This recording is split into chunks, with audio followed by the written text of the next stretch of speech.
نحمدہ ونصلی ونصلی علی رسولہ الکریم اما بعد فاعوذ باللہ من الشیطان الرجیم بسم اللہ الرحمن الرحیم۔ آج ایک بار پھر تفسیر کے لیکچر میں آپ سے ملاقات ہو رہی ہے، اور اگر آپ ہمارے اس چینل پہ نئے آئے ہیں تو آپ چینل کو سبسکرائب کر دیں اور ویڈیو کو لائک کر کے اپنے دوستوں احباب کو شیئر کر دیں۔ ہم تفسیر پڑھتے ہیں۔ اعوذ باللہ من الشیطان الرجیم بسم اللہ الرحمن الرحیم۔ ان جہنم كانت مرصادا للطاغین مآبا لابثین فیہا احقابا لا يذوقون فیہا بردا ولا شرابا الا حمیما وغساقا جزاء وفاقا۔ اللہ رب العزت ارشاد فرماتے ہیں، ان جہنم كانت مرصادا، بے شک جہنم گھات لگائے ہوئے ہے، للطاغین مآبا، سرکشوں کے لیے ٹھکانہ ہے، لابثین فیہا احقابا، پڑے رہیں گے ٹھہرے رہیں گے اس میں، احقابا لمبی مدت، لا یذوقون فیہا بردا ولا شرابا، نہیں چکھیں گے وہ اس میں نہ ٹھنڈک ولا شرابا اور نہ پانی، الا حمیما وغساقا، مگر کھولتا ہوا بدبودار پانی، پیپ، جزاء وفاقا، یہ بدلہ ہے پورا پورا۔ ان آیات میں اللہ رب العزت نفخہ ثانیہ کے حالات بیان فرما رہے ہیں کہ جو اللہ رب العزت کے دربار میں جب سارے لوگ پیش ہوں گے، جو اس ٹائم جو پیش ہونے کے وقت جو واقعات پیش آئیں گے، کیا حالات ہوں گے، کیسی حالت ہوگی، تو اس کو اللہ رب العزت ان آیات میں ذکر فرما رہے ہیں۔ سب سے پہلے تو ان لوگوں کے حالات جو دنیا میں اس دن کو بھول بیٹھے تھے اور شہوات و لذات میں پڑ چکے تھے، فریفتہ ہو چکے تھے، دنیا کا ہی ان کو خیال تھا، آخرت کا کچھ خیال نہیں تھا، جو اللہ کے باغی ہو گئے تھے، ان کو ذکر کیا۔ اب ان کے لیے اللہ کے دربار سے کیا حکم ہوتا ہے، اللہ کیا ارشاد فرمائیں گے ایسے لوگوں کے لیے؟ اللہ نے فرمایا ان جہنم کانت مرصادا، تو اللہ نے ان کے لیے یہ اعلان فرمایا۔ اب مرصادا کہتے کس کو ہیں؟ مرصادا وہ جگہ جس جگہ بیٹھ کر کسی کی نگرانی یا انتظار کیا جائے، اس جگہ کو مرصادا کہتے ہیں۔ اور اس جگہ ان جہنم کانت مرصادا، اس جگہ جہنم سے مراد پل صراط ہے۔ یہاں ثواب اور عذاب دینے والے فرشتے انتظار کرتے ہوں گے، اہل جہنم کو جہنم کے فرشتے پکڑ لیں گے اور اہل جنت کو جنت کے فرشتے پکڑ کر ان کو جنت میں لے جائیں گے، ان کے مقام تک پہنچا دیں گے۔ اور ان جہنم کانت مرصادا للطاغین مآبا، اب جو یہ للطاغین مآبا ہے، یہ کانت کی خبر ثانی ہے یہ ابھی قواعد کے اندر۔ تو اب دونوں جملوں کے معنی یہ ہوئے کہ پل صراط یعنی جہنم پل صراط، تو ہر نیک اور بد کے جو کے انتظار گاہ ہے، تمام لوگ اس کے اوپر سے گزریں گے، اور جہنم طاغین کے لیے ٹھکانہ ہے، للطاغین مآبا، جو جہنم ہے وہ سرکشی کرنے والوں کے لیے ٹھکانہ ہے۔ تو طاغی کا معنی ویسے تو حد سے بڑھنے والا ہوتا ہے، سرکشی اور نافرمانی کرنے والے کے اس کا معنی ہوتا ہے۔ یہ تبھی ہو سکتا ہے کہ جب وہ ایمان سے بالکل نکل جائے، اس لیے طاغین سے مراد یہاں پر کفار ہیں۔ سمجھ میں آ رہی ہے؟ اور یہ بھی احتمال ہے کہ اس سے مراد جو برے عقیدے والے لوگ گروہ ہیں، جو مسلمانوں کے فرقے ہوتے ہیں، جو قرآن و سنت کی حدود سے نکلے ہوئے ہوتے ہیں، اگرچہ صراحتاً کفر اختیار انہوں نے نہیں کیا ہوا ہوتا، لیکن عقائد برے ہو جاتے ہیں، اپنے آپ کو مسلمان کہتے ہیں۔ تو جیسے روافض ہو گئے، معتزلہ وغیرہ، خوارج ہو گئے، اس طرح کے جو لوگ ہوتے ہیں، مختلف فرقے ہوتے ہیں جو اپنے آپ کو کہتے تو مسلمان ہیں لیکن عقائد برے اختیار کر لیتے ہیں، تو اس سے وہ بھی مراد ہو سکتے ہیں۔ لیکن آگے اللہ رب العزت نے ارشاد فرمایا لابثین فیہا احقابا، یعنی کافر لوگ جہنم میں ایک لمبا زمانہ رہیں گے۔ اب یہ جو احقابہ کے اصل میں آپ یہاں پر یہ آپ کو سمجھنے کی اس بات کی ضرورت ہے کہ جو احقابہ اللہ نے ارشاد فرمایا کہ لابسین فیہا احقابہ، کہ اس میں ایک لمبا زمانہ رہیں گے۔ احقابہ کو سب سے پہلے سمجھنے کی ضرورت ہے۔ احقابہ کہتے کس کو ہیں؟ احقابہ کس کی جمع ہے؟ احقابہ یہ حقب کی جمع ہے، اور حقب کی مقدار کتنی ہوتی ہے وہ ایک متعین ہے۔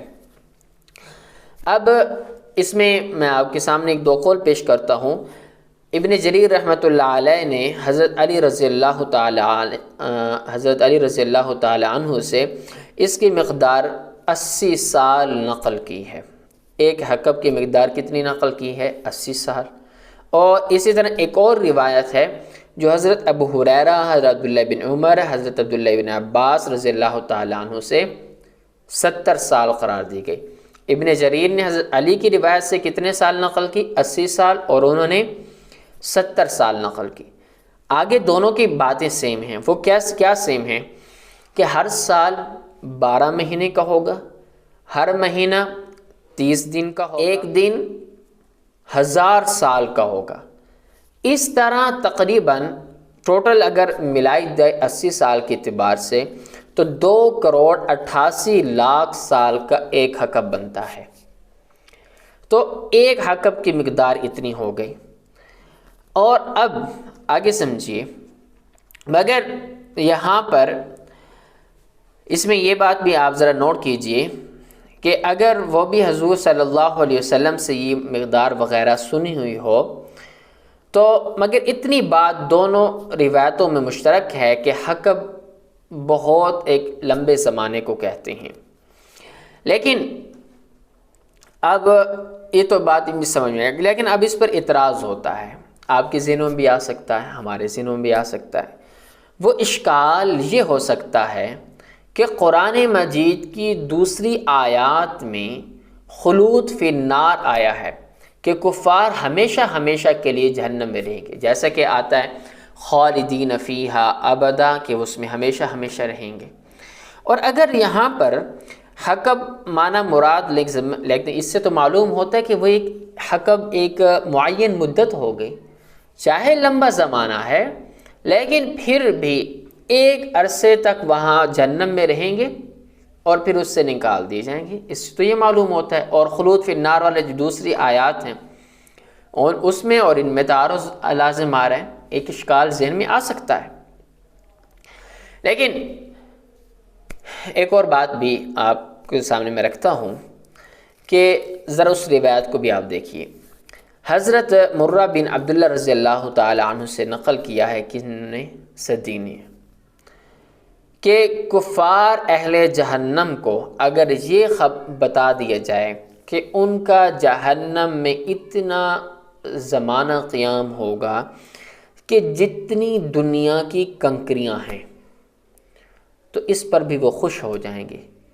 کیوں؟ اس لیے کہ وہ کہیں گے اگرچہ ان کی تعداد اربوں خربوں بہت زیادہ ہے لیکن آخر محدود تو ہیں، آخر ایک نہ ایک دن ختم تو ہوں گی، تو اس سے خوش ہو جائیں گے۔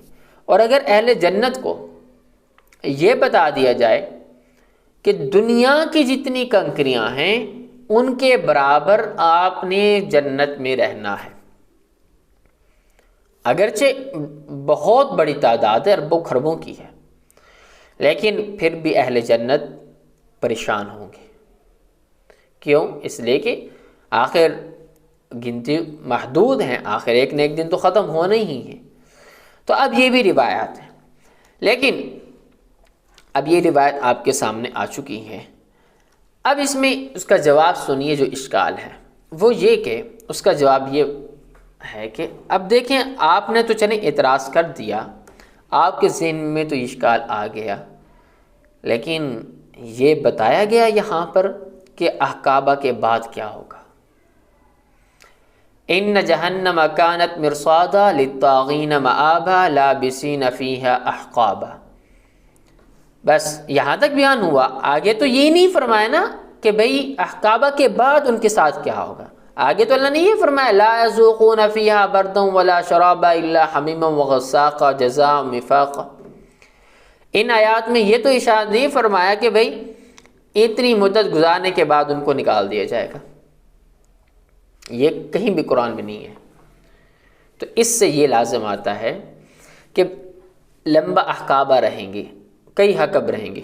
اب کیا ہوتا ہے، ایک حقب ختم ہوگا تو دوسرا حقب شروع ہو جائے گا، وہ ختم ہوگا تو اور شروع ہو جائے گا، تو یہ چلتے چلتے لامحدود لامتناہی نہ ختم ہونے والا سلسلہ ہمیشہ کے لیے چلتا رہے۔ تو اس سے جو کسی کے ذہن میں بھی اشکال آ سکتا تھا تو وہ اب اعتراض باقی نہیں رہتا اس جواب سے۔ اگلی آیت میں اللہ رب العزت ارشاد فرماتے ہیں لا یذوقون فیہا بردا ولا شرابا، پھر اس جہنم میں کیا ہوگا کہ وہاں ان لوگوں کو کوئی ٹھنڈک میسر نہ آئے گی۔